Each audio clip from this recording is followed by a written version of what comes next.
Makabansa, Grade 1 Quarter 2, Week 1. Ang paksa ng ating aralin sa araw na ito ay Maikling Kwento, Parang May Kapatid Din Ako. Day 1 hanggang Day 2. Hello kids, it's me, Teacher Frel. Don't forget to subscribe, like, and share, and hit the notification bell for the latest video. You can also follow my Facebook page, Teacher Frel TV. Sa araw na ito ay pag-aaralan natin sa asignaturang makabansa ang tungkol sa maikling kwento, parang may kapatid din ako. Day 1. Layunin ng aralin. Una, nakikilala ang mga tauhan sa kwentong binasa. Pangalawa, natutukoy ang mga ginagampanan ng mga tauhan sa kwento. At pangatlo, naiguguhit ang mga karakter sa binasang kwento. Sagutin ang mga sumusunod na katanungan. Sino ang mga kasama ninyo sa bahay? Mayroon ba kayong mga kapatid? Sino-sino sila? Ano-ano ang ginagawa ninyo kasama ang inyong pamilya? Basahin ang mga sumusunod na salita. Pamilya. Ito ang larawan ng isang pamilya. Magulang. Kapatid. Suriin ang mga larawan.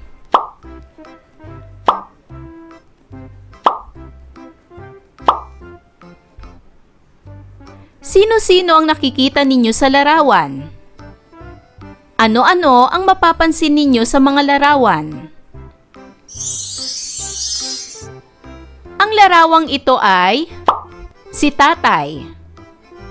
Ang larawang ito ay si nanay.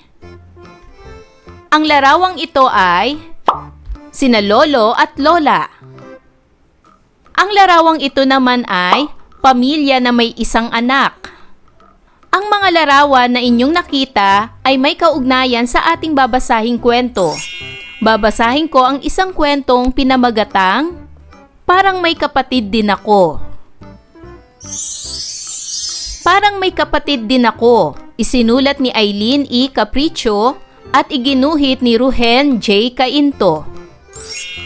Isang araw, nagpaguhit ang aming guro. Tungkol ito sa aming mga kapatid. Kaagad kaming gumuhit ng sabay-sabay. Unang nagpakita ng larawan at nagkwento si Lenny. May isa siyang nakababatang kapatid na lalaki. Madalas itong nangungulit sa kanya pero palagi silang masaya. Pangalawang nagpakita ng larawan at nagkwento si Bam. May kambal na babae siyang kapatid. Lagi silang magkakasama sa pagsisimba at pamamasyal sa parke. Sabi naman ni Ada, may 3 siyang kuya. Paglalaro ng sipa at kadang-kadang ang hilig nila. Ang saya-saya nila kapag magkakasama. Ako si Lito, nag-iisang anak ng aking mga magulang. Ako lang daw ang ibinigay ng Diyos sa kanila. Masaya pa rin ako kahit nag-iisa. Madalas kong kasama ang masasaya kong mga pinsan. Palagi kaming naglalaro ng sipa at patintero.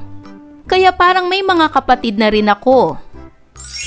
Nariyan din sina lolo at lola na palaging nagpapasaya.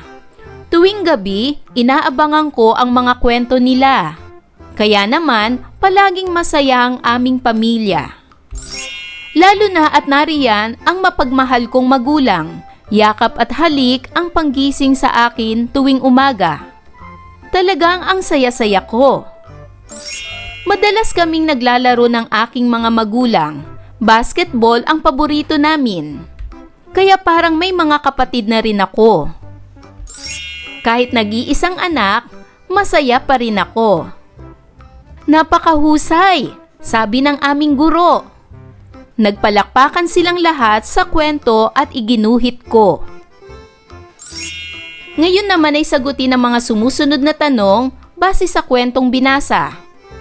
Para sa unang katanungan, Sino-sino ang mga tauhan sa kwentong ating binasa? Tama! Ang mga tauhan sa kwentong ating binasa ay ang guro, si Lenny, si Bam, si Ada, at si Lito. Pangalawang katanungan, sino ang nag-iisang anak sa kwentong napakinggan? Tama! Ang nag-iisang anak sa kwento ay si Lito. Pangatlong katanungan, bakit nasabi ni Lito na parang may kapatid na rin siya? Tama!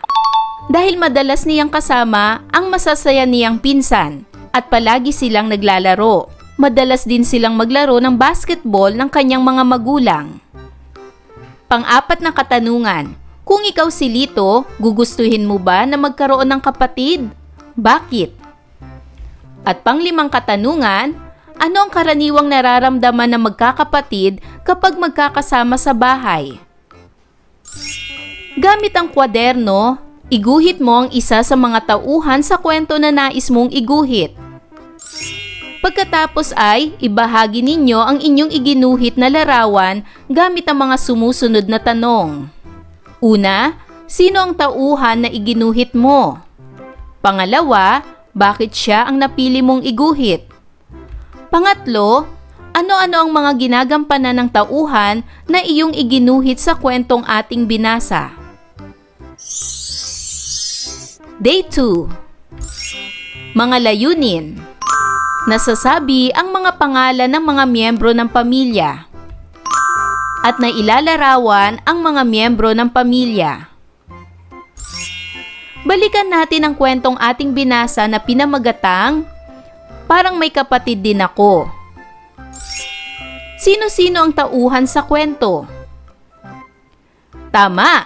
Ang mga tauhan sa kwento ay ang guro, si Lenny, si Bam, si Ada, at si Lito. Ilarawan ang pamilya ni Lito.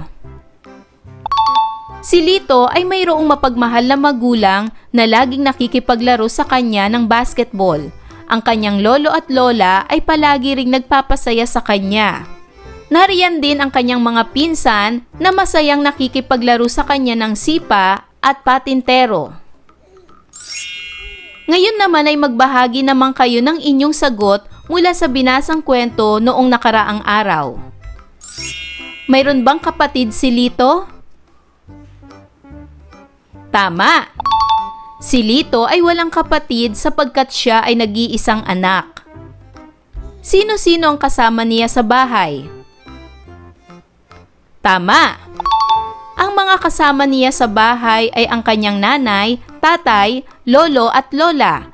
Maaring kasama rin niya ang kanyang mga tito at tita dahil madalas niyang kalaro ang kanyang mga pinsan. Ano-ano ang paboritong gawain ni Lito kasama ang kanyang mga pinsan? Tama! Ang paboritong gawain ni Lito at ang kanyang mga pinsan ay maglaro ng sipa at patintero.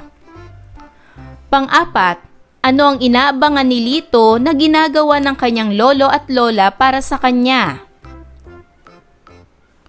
Tama! Tuwing gabi ay inaabangan ni Lito ang mga kwento ng kanyang lolo at lola. Ngayon ay kilalanin at ilarawan naman ninyo ang bawat miyembro ng pamilya ni Lito. Magsimula tayo sa mga pinsan ni Lito. Sila ay masayang kasama ni Lito sa paglalaro ng sipa at patintero. Sila ang madalas na kalaro ni Lito. Sumunod na kasama ni Lito ay sina lolo at lola. Sila ay nagpapasaya kay Lito lalo na kapag sasapit ang gabi at sila ay magkukwento na sa kanya. At syempre, kasama ni Lito ang kanyang nanay at tatay. Sila ay mapagmahal na magulang. Laging halik ang panggising nila kay Lito. Lagi rin silang naglalaro ng basketball. May mga pamilya ring magkakasama sa loob ng tahanan, kasama ang kanilang lolo, lola, tito, tita, at mga pinsan. Magbahagi ng ilang mga impormasyon tungkol sa inyong mga pamilya katulad ng mga sumusunod. Una, sino-sino ang kasama ninyo sa bahay? Pangalawa, ilarawan ng mga miyembro ng pamilya na kasama ninyo sa inyong bahay. May pagkakaiba ang sitwasyon ng bawat pamilya. Mayroong pamilya na sila-sila lamang ang magkakasama. At mayroon namang pamilya na kasama ang mga lolo at lola o tinatawag na extended na pamilya. Katulad din ba ng pamilya ni Lito ang pamilya ninyo? Kasama rin ba ninyo sa bahay ang inyong mga lolo, lola at iba pang kamag-anak? Paano mo maipakikita ang iyong pagpapasalamat sa pamilyang kinabibilangan mo? Para sa gawaing ito, pagtambalin ang mga tauhan sa kwento na nasa hanay A sa hanay B sa kanilang mga kapatid. Sa hanay A ay sina Lenny, Bam at Ada. Ayon sa kwentong ating binasa, ilan ang kapatid ni Lenny? Tama! Si Lenny ay mayroon lamang isang kapatid. Ilan naman ang kapatid ni Bam? Tama! Si Bam naman ay mayroong kapatid na kambal na parehong babae. Ilan naman ang kapatid ni Ada? Si Ada naman ay mayroong 3 kapatid na pare-parehong mga lalaki.